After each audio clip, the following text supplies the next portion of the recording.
एक गधे ने अपने मालिक को इतना चालाक बना दिया था कि पूरे गांव में उसकी बेइज्जती हो गई। जानना चाहते हो कैसे? तो सुनो ये कहानी धोबी और चालाक गधे की। बहुत पुरानी बात है। एक छोटे से गांव में रामू धोबी रहता था। रामू के पास एक गधा था जिसका नाम था गेंदा। रोज सुबह रामू गेंदा की पीठ पर कपड़ों का भारी बोझ लादता और दोनों मिलकर नदी की तरफ चल पड़ते।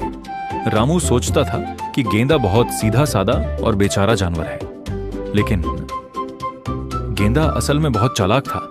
एक दिन नदी के रास्ते में गेंदा को एक नमक की दुकान दिखी। दुकान के बाहर नमक के बड़े बड़े बोरे रखे थे। अचानक गेंदा का पैर फिसला और वो धड़ाम से नदी में गिर पड़ा। कपड़े भीग गए, नमक के बोरे पानी में घुल गए। रामू घबराया।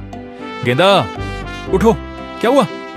गेंदा उठा, हिला, झटका और मन ही मन मुस्कुराया, क्योंकि जब नमक पानी में घुल गया था गेंदे का बोझ आधा हो गया था। अगले दिन फिर वही हुआ। नदी आई, गेंदा गिरा, बोझ हल्का हुआ, गेंदा खुश।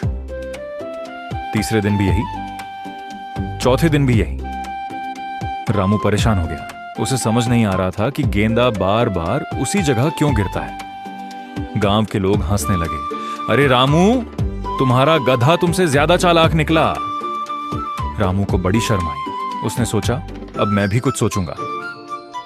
अगले दिन रामू ने कपड़ों की जगह गेंदे की पीठ पर रुई के बोरे लाद दिए। गेंदा जैसे ही उस जगह पहुंचा, वो फिर गलती से नदी में गिर गया। लेकिन इस बार जो हुआ, गेंदे को बिल्कुल उम्मीद नहीं थी।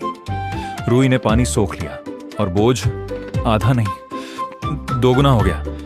गेंदा उठने की कोशिश करता, लेकिन बोझ बहुत भारी था। वो हांफने लगा, थकने लगा।